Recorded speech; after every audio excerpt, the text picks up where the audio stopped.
Welcome to the Getting Real with Hilary show, where ordinary heroes tell extraordinary stories during unique and never been heard before conversations with your host, Hilary Arno Burns.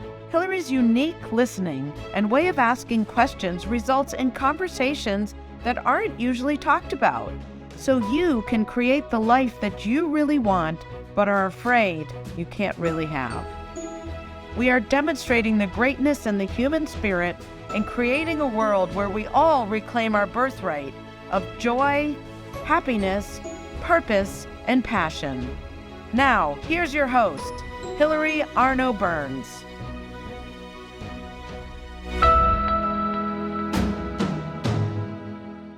Welcome to the Getting Real with Hilary show. And today I know I say this every week, but today we really do have a very, very, very special guest.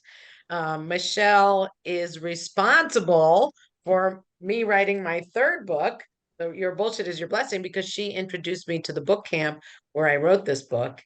And, well, let me just show you my other books, because why not?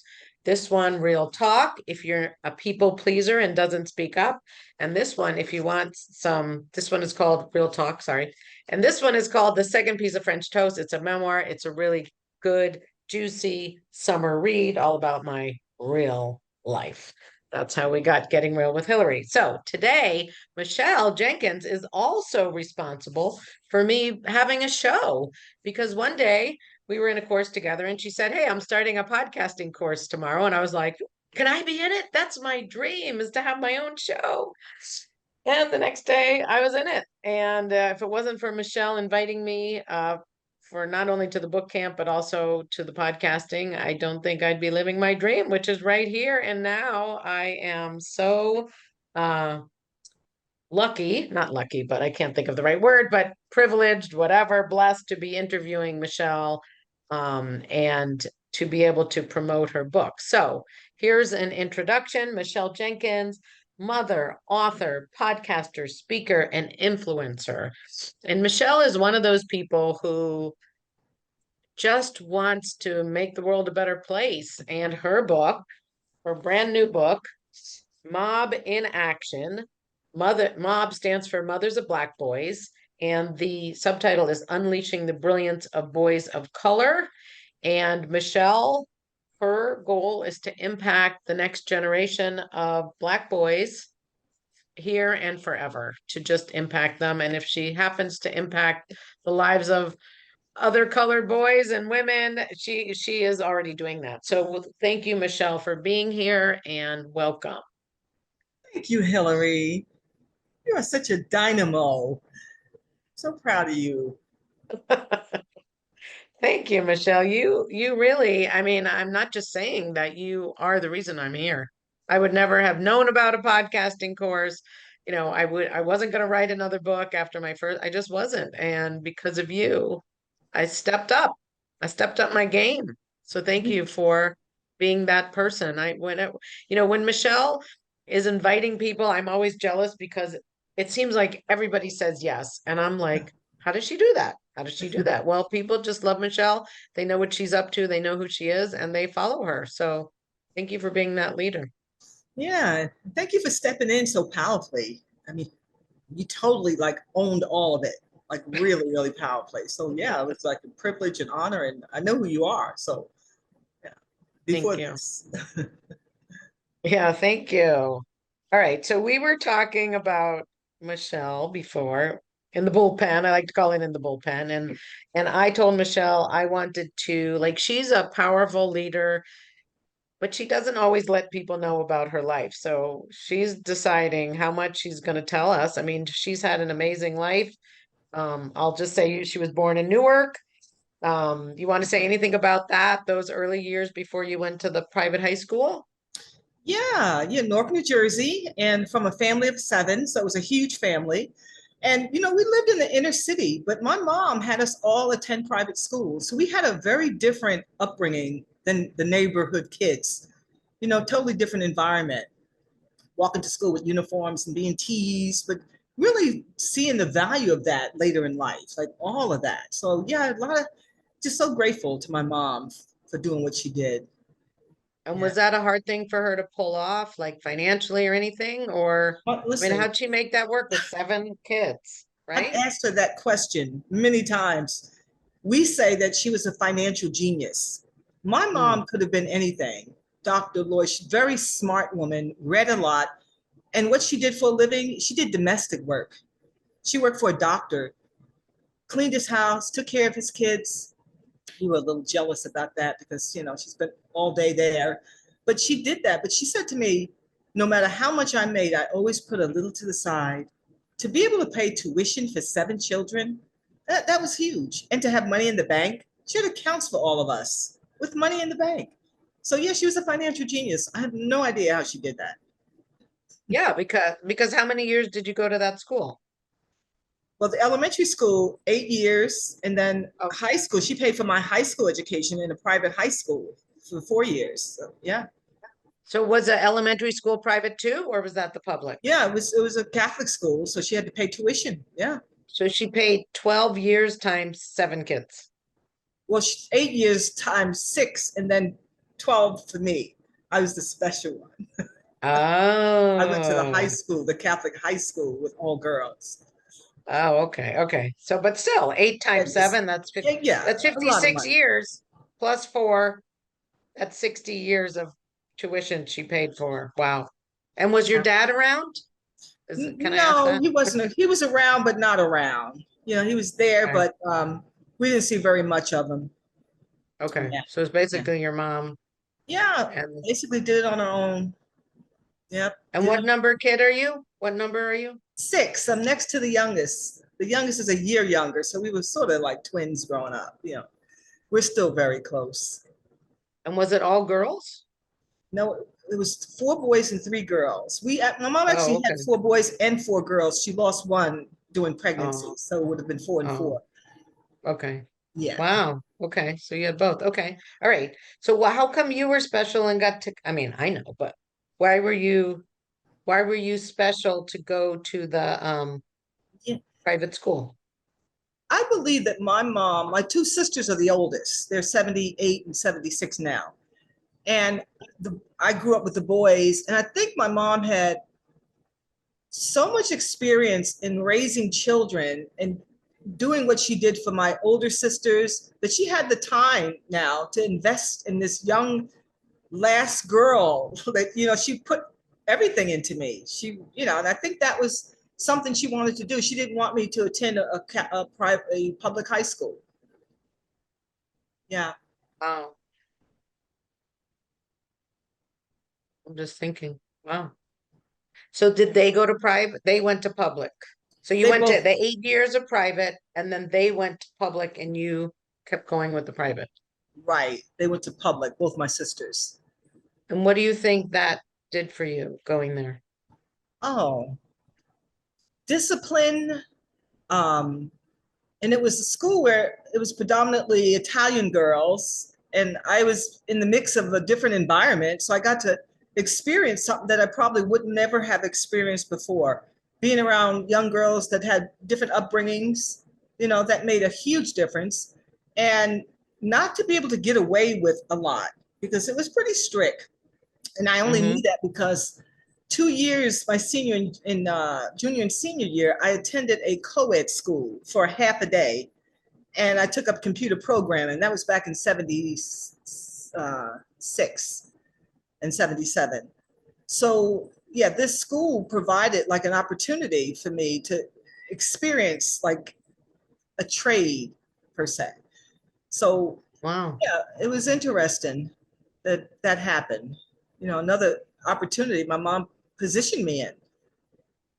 So was the Catholic school all people like you? So these Italian you like how was it different? The Italians were different Well, the school than I graduated from, elementary school, was predominantly yeah, Black. And okay. my mom wanted me to be in a different environment because there was a Catholic school that was predominantly Black that I wanted to go to. And she decided, let's send you across town. So she did. I hated it, every minute of it. But it was, when I look back on it, it was like the best thing she could have ever done.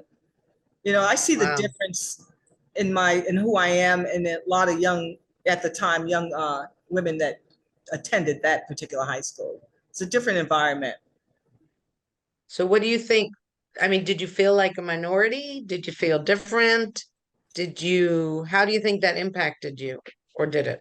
Yeah, I definitely experienced a difference, and I definitely experienced, I don't know, Were you the only minority black? wasn't, Were no, you the only black there were four senior classes, and there were about four black students, girls in total. Yeah. out of like 120 or something? Three, Or yeah, about that. Yeah, around that wow. number. Okay. Mhm. That's Yeah, and like it Michelle was Obama when she went to Princeton. oh yeah. Yeah, she said it was quite difficult Hmm. Yeah, to, you held your own, but it took something. You know right. what I mean?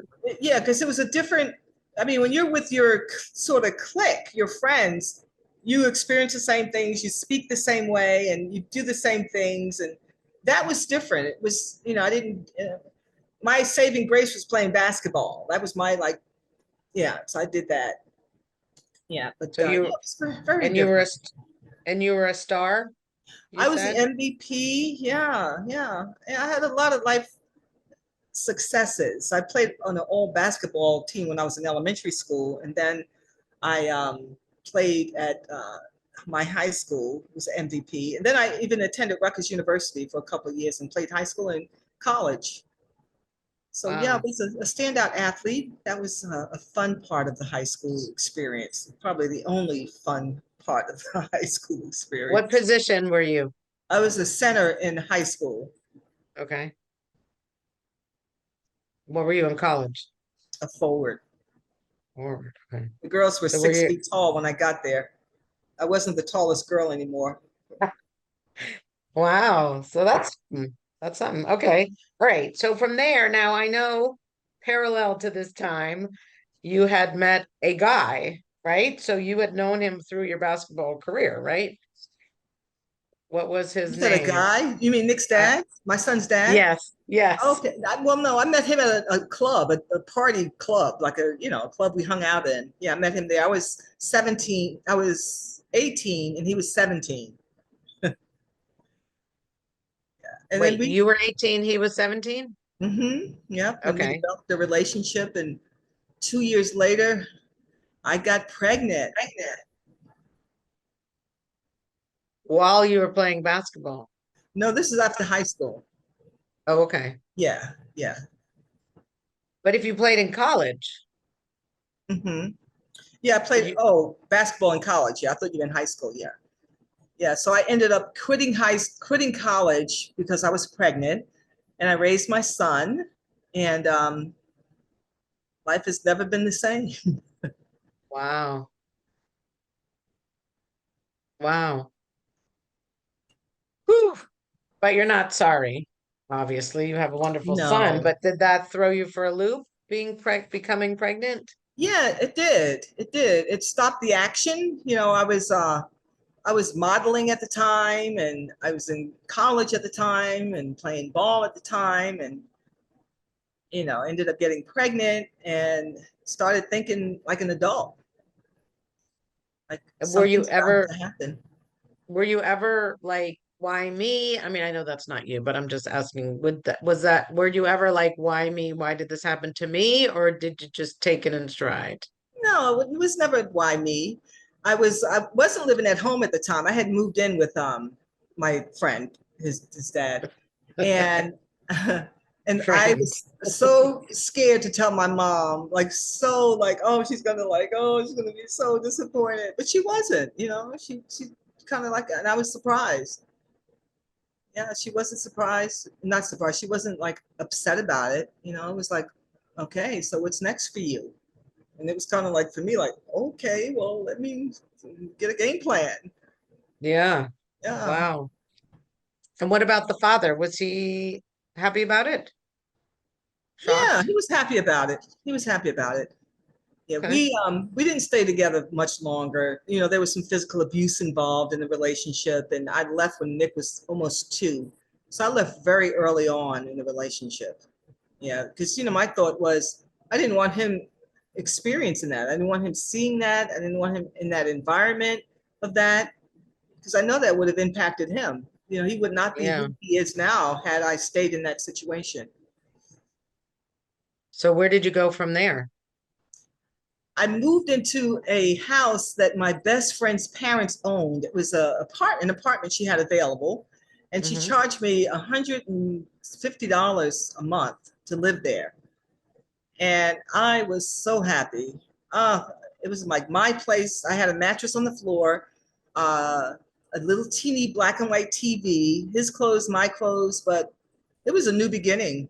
It was I didn't have all the materialistic things, but I had peace of mind, and I had like opportunity for me. It was a ending, but a new beginning for me. And life hadn't been the same since. And shortly after that, I was introduced to the S training, which is part of Landmark, the work that I spent over 4 decades in. And it changed my Hmm. life. It went from me not seeing how I could get out of the situation to I'm moving on and I'm going to have this life be amazing. And it did. That's exactly what Wow. happened. Wow. And so you were working and who watched Nick? I had a sitter down the street from me, as a matter of fact. She had several other small children she watched, and I dropped Nick off, and I go to work and come back, pick him up, and it was perfectly convenient. The Wow. universe started working on my behalf. I took on a position in a company, and took on a job and built my way up at this position, and yeah, when I think back on that, it could have been a gloom and a doom situation, but it wasn't. It wasn't. And I Wow. always had my son's best interest at heart. Like, what would be in his best interest? Because there was a time when I modeled and I loved it, and I designed clothing, and I had models wearing my clothing, and I got to a point with that even saying I can't do that I didn't want to do that as a profession, and have him tagging along. And I said I have to get a real job. So I took on a job at a law firm as a Mm. receptionist. And after 2 years, I attended the international, what was the name of the school in New York? Um, it was for paralegal studies. The international, they're no longer there. But yeah, it was a school in New York where I took on paralegal studies, and I got promoted, and I worked in this law firm for 10 years as a paralegal and had that career for about 25 years. Yeah, so Really? yeah, things, Wow. yeah, Wow. So wow. All right. So, all right. So the videos are ready. We've been waiting. Why don't you play one and then we'll come back and pick this up. This is one of Michelle's videos. We're going to get into the second half, what she's doing now, how she's impacting the world. And let's see. So, who's running your household? I've seen 2-year-olds run a household. I've seen teenagers run a household. You want to ask yourself the question, who's running your household?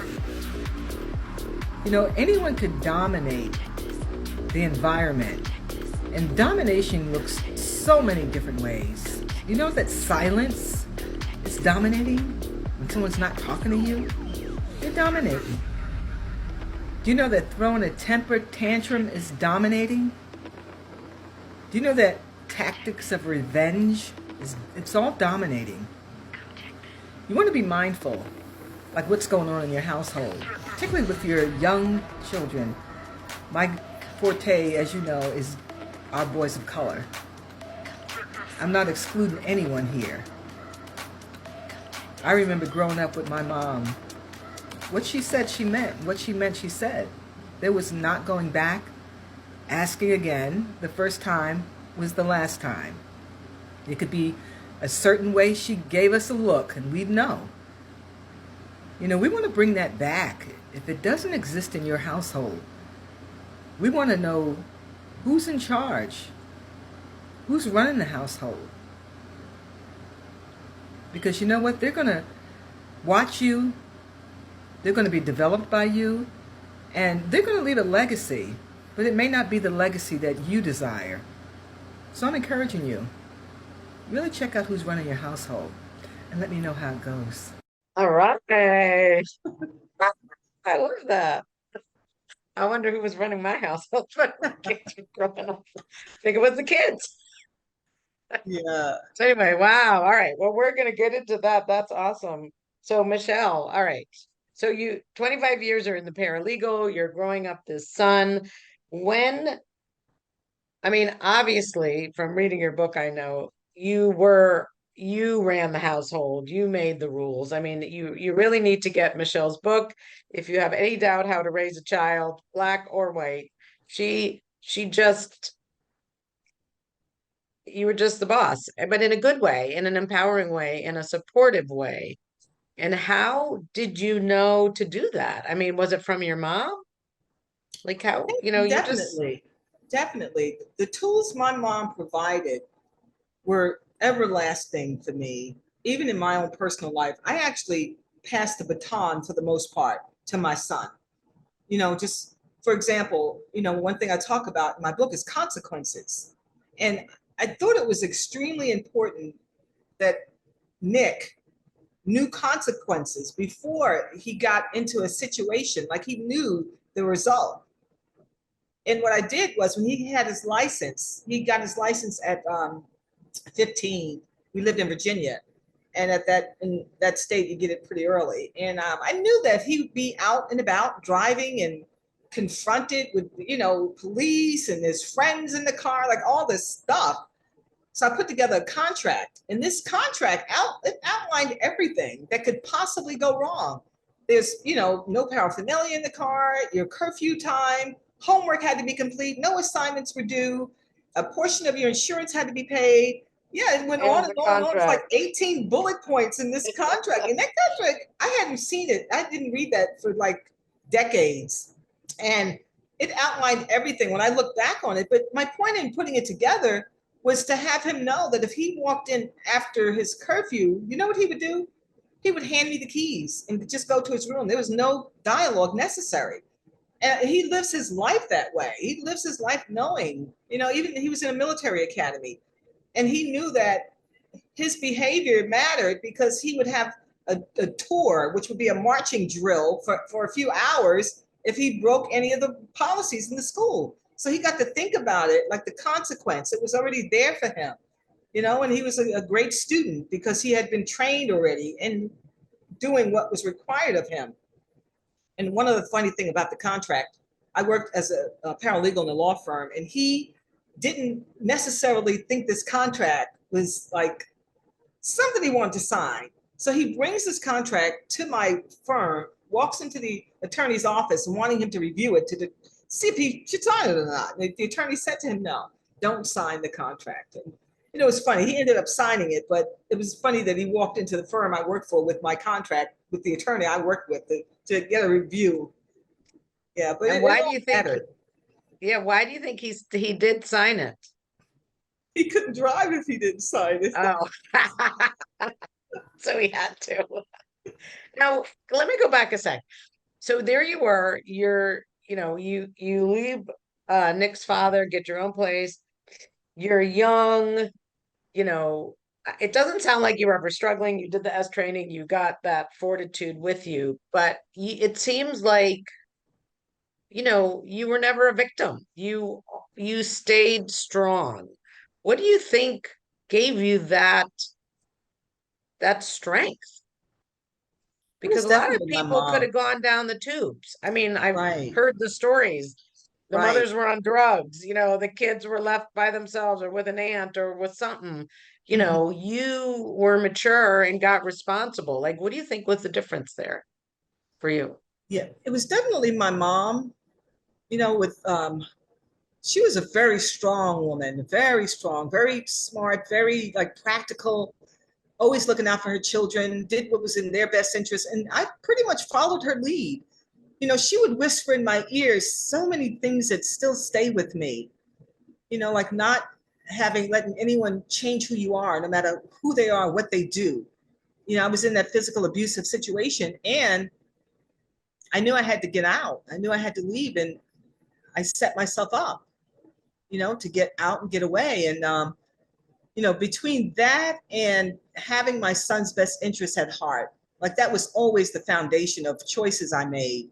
Even when I may be dealing with it being like a personal phenomena, like I couldn't have it be personal to me. It had to be about what's in his best interest. And an example of that is when his dad kidnapped him once from me.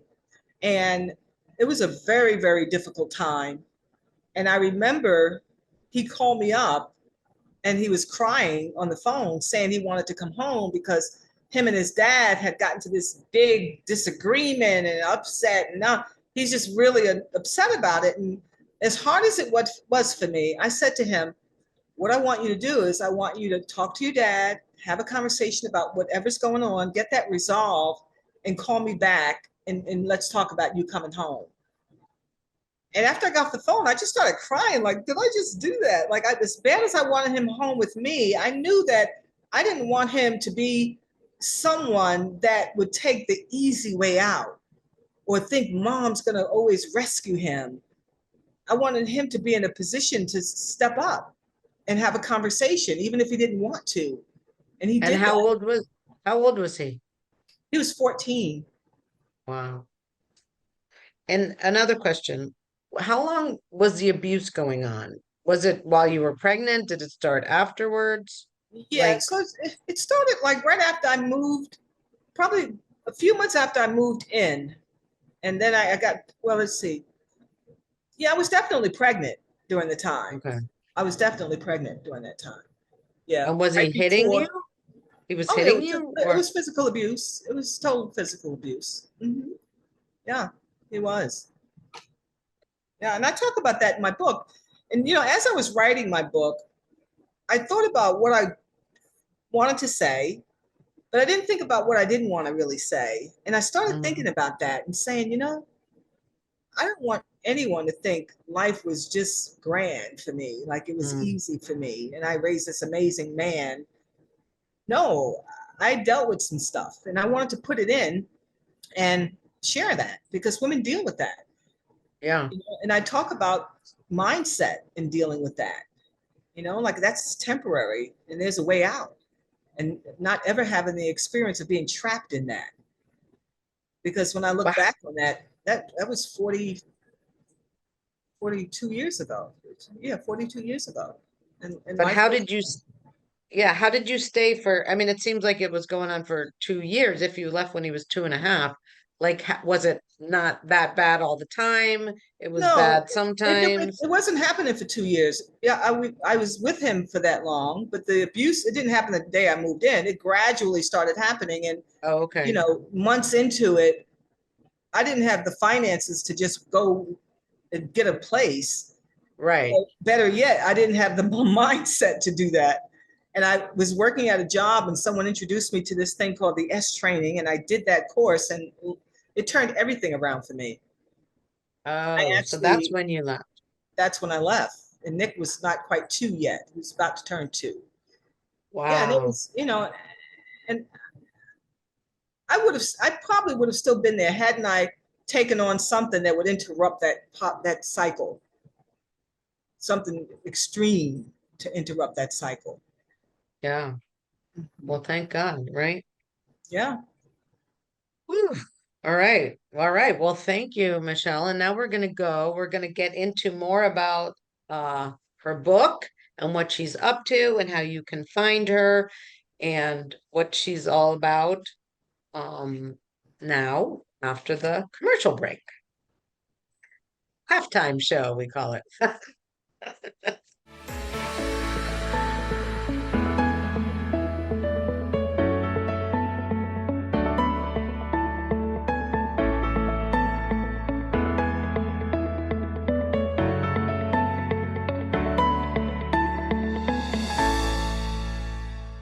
Has social-emotional learning become just one more thing on your teachers' plates?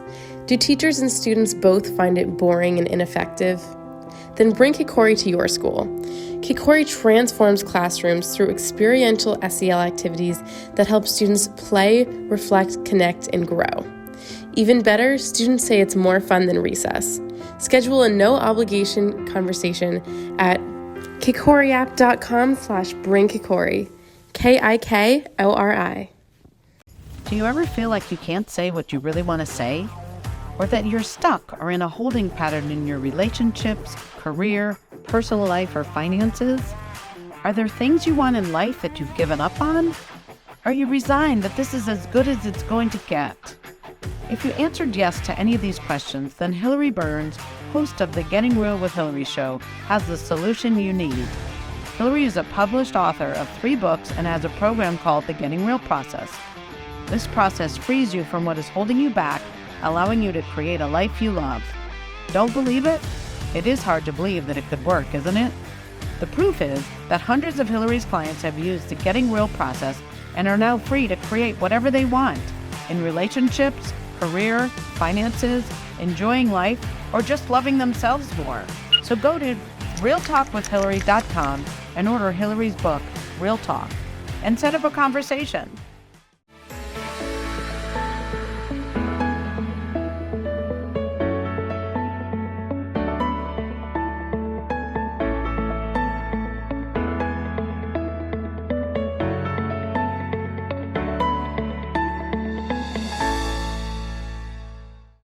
I want you to consider something. Consider that there is a gap between the potential of your king and what you think is possible. Sometimes as parents, we're the lid. They have these ideas or these views or the potential to create something extremely powerful. And then there's that lid we put on them. I'm encouraging you, have your young king flourish. Be aligned with his intention. I'm going to share a story with you. When my son was, I believe he was 6 years old, going on 7, his teacher wanted him to learn 25 words in a week. And I said to the teacher, he can't do that. There's too many. His teacher said, don't get in the way. Don't get in the way of him and his potential. I studied with him for that week. He ended up with 100 on the test. That was a line in the sand for me. I want to encourage you. Believe, put structures in place, and be in action so your king can thrive. Let me know how that goes. Wow. Can't believe the teacher said that. That's pretty cool. That's pretty cool of the teacher, right? Right. Really cool. Yeah. Changed everything. Wow. Yeah. So anyway, did you see that commercial for Kokori? So go to kokoriapp.com. That's my daughter. That was my daughter's voice. That's the company that she works for. And they're social. I just want to thank them. They're the sponsors, social emotional learning education app. Please bring it into the schools. Our kids need that, especially after COVID. So thank you, Michelle, for your video. And don't forget to go to realtalkwithhilary.com and take the Real Talk quiz. Let's see how much you speak up. So anyway, we're here with Michelle Jenkins, and woo! So I know how you got out into all this. So there was Michelle minding her own business, 25 years at the law firm, and then what happened? I guess Nick was grown up by then, right? So yeah, he was growing up. He was a standout. We lived in Virginia. He was a standout athlete, and he had every Division I university sending requests for him to attend their school on a full scholarship. And I was a little concerned about academically because his grades were kind of not stable. For what? For sports? For sports, a sports scholarship. Yeah, he was a standout athlete. Yeah, so yeah. What sports? What sports? Football. He was a running back in high school. Yeah. Wow. Yeah, he was a number 1 running back too. I remember when he was a little boy playing football, and I was an athlete, as you know. And I remember him playing football, and he comes running to the sideline and says, "Mom, I don't want to play anymore. I don't want to get hit." And I said, "Nick, don't let him catch you. Run as fast as you can." And he went back out, and he ended up years later being the number 1 running back. So he took the coaching, right? But, Forrest Gump. Run, Forrest, run. Exactly. Think about that. Yeah, but he was a number one running back and he had scholarship offers. And I was a little concerned about him making a grade because if he missed it by 1 point, he wouldn't get into these colleges. And so I sat him down and I had a conversation with him about attending a military academy.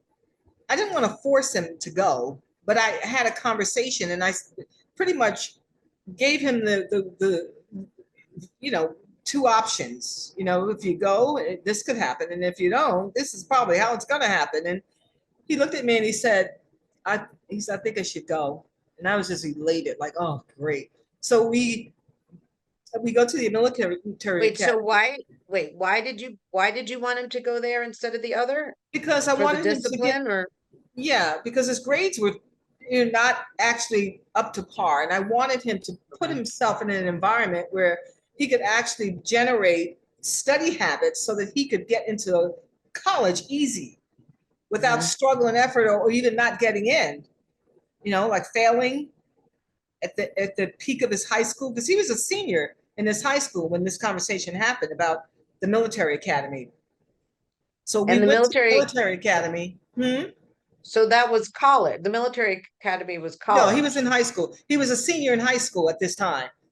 So this is November of his senior year when this conversation was happening. Okay. And so we go to the military academy and we sit down with the administrator and talk about him entering into the school. And they had a waiting list and didn't see how he could fit into the waiting list. And I asked him to have a conversation with my son. So he took him to the side and he came back and he said it would be an honor to have him attend the school. He said, I'll put him on the waiting list.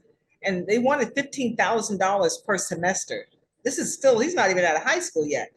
And they didn't have any scholarship money. I had asked, he said that the alumni had given money earlier, but by November of that year, like I said, they had given it all away. And he said that I'll put him on the list. And I said, well, great, let's get him set up. And I filled out the paperwork and I didn't have 30 grand in the bank to send him to school. But I went home, I prayed, I wrote Oprah Winfrey, Michael Jordan, Reebok, Nike, pharmaceutical companies, lawyers, and doctors. I sent 100 letters out. I even grabbed a stack of these pamphlets for the military academy, and I put them in these letters. And the letter pretty much went like this. I shared the story of what I was dealing with his grades. And at the last section of the letter, I said, if you feel the desire in your heart, please make all contributions directly to Fort Union Military Academy. So this was November, right before his semester started, like 2 weeks before. I get a call from the In school. January? Was he going there Yes. in January? Okay. Right. And I get a call from the school and the administrator says, Ms. Jenkins, we're celebrating our 100th year anniversary this year. He said the alumni have been extremely generous. He said, but never in the history of this school have we had the amount of money come in on behalf of one student ever. Now you gotta know, I was expecting this. I threw my head over the fence. I was waiting for something to happen, but I never thought one person would write a check for $30,000. And that's exactly what happened. And my son ended up going to this military academy free of charge. He ended up on the honor roll. That was not going to happen based on how things were going. And when he graduated, he got to go to any college in the United States he wanted to go to, because we had stacks of mail coming in every single day from the colleges. So he ended up going to Wake Forest University, which is an Ivy League college. It's a very prestigious school. I had friends that were geniuses that couldn't get in. And he gets in because he's athletically capable to, play. So he was there for 4 years, graduated. He played football on the big screen. And he could have gone pro, but he didn't want to after being in the military academy 2 years and playing ball for 4. Because in the military academy, he played colleges while he was in the academy there. So he had played 6 years of college ball. He was pretty beat up by then. And he said he didn't want to pursue it. But now, he's in a position to take on a career, and he did. He took on a career with a company. Right, one couple questions that are stuck in my head. So he went to the military academy for 2 years. Right. So he graduated high school and then stayed. So that was like an after. He left the high school, and the academy was a place to position him before college. If I had let him graduate, he would have locked in his GPA and he would not have been able to get into a college Okay. if he didn't have a certain clearinghouse and a certain GPA. So yeah, it was a holding place for him to So, actually get acclimated academically. okay. So who did you ever find out who wrote the check? I did. The person wanted to remain anonymous. See, you Okay, ask that's all the fine. questions, Hilary. The I know. Well, person, the person wanted to remain anonymous, and that's exactly what they told me. But what happened was, I got a bill in the mail for $10,000. So I called the school to just remind them that this was already taken care of. The secretary that answered the phone had no idea that he wanted to remain anonymous. They didn't have it flagged in the file. And oh, when I said to her, this is already taken care of, she looked at the file and said, oh, yes, it was. So-and-so from the so-and-so company paid. So you know what I did? I honored this person's request, and I would write thank you letters and send them to the school so they could send them to him. And I sent Christmas cards to the school so they could send it to him. And when he graduated from college, I sent the invitation to the school to send it to him. He wanted to oh, remain anonymous. And it was someone yeah, I had written to. yeah. Wow. Wow. So, okay. So I don't know why I'm getting stuck on this. So he went in January and then he went another another. How did you pay for the second year? Did you get another It's, check? well, the person sent enough for his entire time there. Yeah. Wow. Yeah. They wanted 15,000 a semester, and he sent 30,000. Okay. Wow. Okay. All right, cool. All right. So then he goes to college and he gets out. Sorry, that's where I interrupted you. Okay. And yeah, so he lived in my son, the school was in North Carolina, and he graduated. He took on an apartment in North Carolina, and he began to apply for a position in New Jersey, which is where we're from. And he was persistent with getting this particular position. And he drove like 9 hours back and forth. And I said, Nick, there's other jobs you can apply. He said, no, this is the one I want. And this job would pay for his education if he wanted to further his education. It was paying like top dollar, probably 80 grand just coming out of college. And he got this job. He's been there 20 years now, and they absolutely love him. He's an executive, it's a Fortune 500 company. And his boss called me up and said, Miss Jenkins, I just want to talk to you about your son. He's an extraordinary human being. His character, his level of like interacting with people is beyond anything that we have at the company. And he said, we want to get the backstory from you. What did you do to when you raised him? And we want to write an article about him and put it in our newsletter. And me being a proud mother, I posted on a Facebook page of women of color that have boys of color, just telling my story. That was the purpose, just to share. I had 5,000 women respond to that share. They were saying things like, do you have a book? Do you have a podcast? Can you coach me? I'm in tears right now. I see that there's hope for my son. And I was blown away because it wasn't my Wow. intention to cause that. And I began to write. I started writing, and one thing after another, the right people were coming into my life. I met my publisher, who now him and I have collaborated twice already, and we're friends now. And he lives in London, and just being on podcasts. And I was on a radio talk show a few times, even before I had written probably 2 chapters, but the buzz around the conversation of impacting boys of color and transforming the narrative and leaving a legacy for the next generation. It was a conversation that many, many people were very interested in. I sold probably 80 books before the book was published last year, Wow. and it was just published June 1st. So it's just been a Wow. phenomenon, this whole experience, with this book and this conversation and the impact. And the book is a guide. A friend of mine said, women always say, there's no manual to raising a child. And we both said, well, there is now. Yeah, there's exercises in the book. There's stories in the book about my mom, about him and I, about situations that happened, about him demonstrating his character as a little boy. Some really extraordinary stories. I couldn't even fit all the stories in the book. But he was a little boy that was extraordinary, and he's developed now. He's married. He has a set of twins that are 3 years old. His wife is just extraordinary woman. You know, I'm at their home right now. I'm just kind of hanging out for 3 weeks, and my Mm. time here has been like extraordinary. You know, he's amazing. He's got So, everything that you would want in a husband and a son and a friend mm. and an employee. So what's your vision? If it could go the way you want it to, 5 years, 10 years, what impact do you want to have Yeah, that on who? Yeah.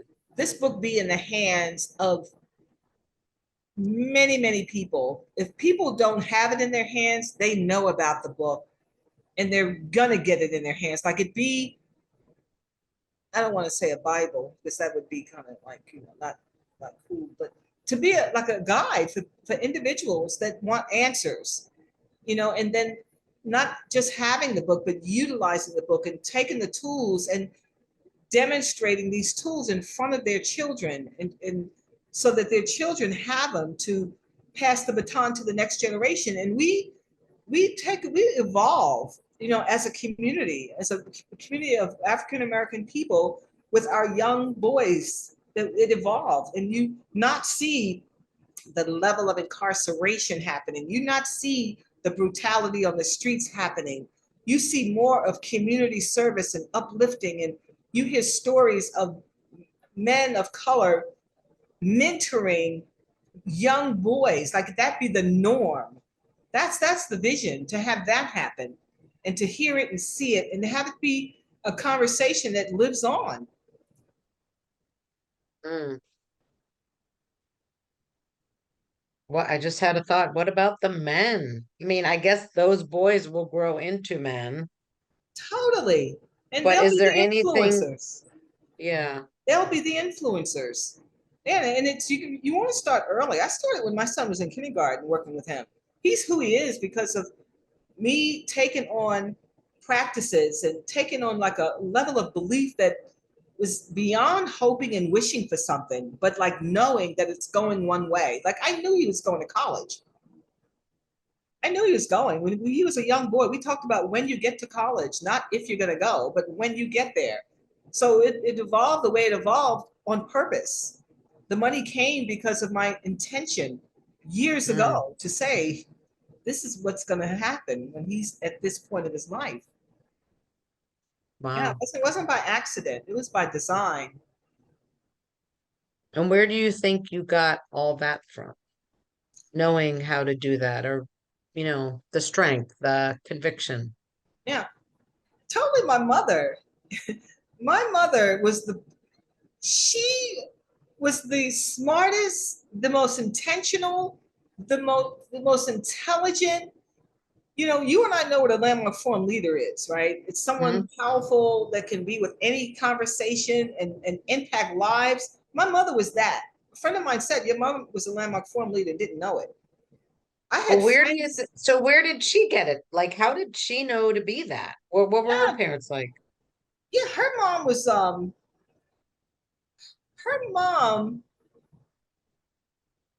raised 6 girls, you know, and I think raising 6 girls is it's a very distinct position to be in.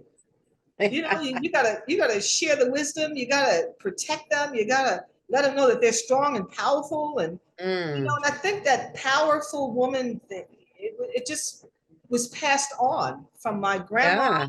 to my mom to me. And the comforting place for me in my life right now, I'm so fulfilled knowing that my grandchildren are taken care of, Mm, independent of me now, because I've given my son everything that he needed. And watching him be with them, I couldn't ask for anything more fulfilling.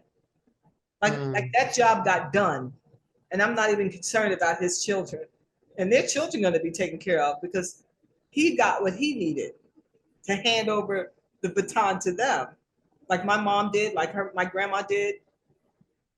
Yeah, and the work with personal development, of course, impacted my life. Mm. Because it's continuing to unfold. I get to impact my son still. I get to impact his wife, just conversations we have. you know, and my intention is always to have someone get value from what I'm sharing. And I get to do that on a regular basis. It's just part of who I am. It's part of my life. And, you know, not like a bragging thing, but like a mission, like why I'm here on the planet. You know, it's not about getting rich. It's about impacting the world. Yeah. Wow. And, you know, impacting voice of color is going to impact so many other areas of life that are going to involve everybody, any color. You know, just that one thing being impacted, our community having leaders stepping up, they'll be interacting in a whole new way with the world, and they'll show up in a whole new way in the world. Not to say that that's not happening, but I'm committed to having it at a high level, like an abundance of that. Like it'd be a normal conversation, and I may not see that in my time. You know, it may happen, but I'm leaving this book as a legacy for all of it to transpire, to happen, independent of me. Wow. Wow. Well, thank you, Michelle. This has been awesome. Um, I want to let people know if this idea resonates with you at all, please get in touch with Michelle. You can go to her YouTube channel, which is Unleashing Your Brilliance. Or if you want to email Michelle, you can go to mobbinaction@gmail.com. And mob is spelled MOBB, like the book. Like a Okay, you can mob. order her book on Amazon, and she's also on TikTok, which I think she just changed the name. So what's the Yeah, name it's on there? Michelle Jenkins Unleashed. Okay, Michelle Jenkins Unleashed. Yes. So, but you could definitely find her Unleashing Your Brilliance on YouTube, and I'm sure that has the links. Is there anything you want to say in closing, Michelle? This has been a real privilege and an honor to have you here. Yeah, thank you, Hilary. Yeah, two things. One, I'm going to give away 5 free books. The first 5 people that email me will be getting a free book. And what I'd like you to do in the title, just put free book and indicate who you want the book signed to and where you want the book sent to. And I just want to say, too, that people of color, we have marched, we have picketed, we've attempted to change laws to impact our community and make a difference. We've done a lot, but what I say is missing is where the attention needs to be put. Like being in the trenches with our young boys of color, nose to nose conversations, conversations that are going to empower them, consistent conversations, the practicing of tools and principles. That's what it's going to take. Like all the other work we're doing is great. But as a mob, we want to get into the trenches early on with our young boys. You know, that's the only way we're going to transform the narrative. Wow. Thank you for your stand, Michelle Jenkins.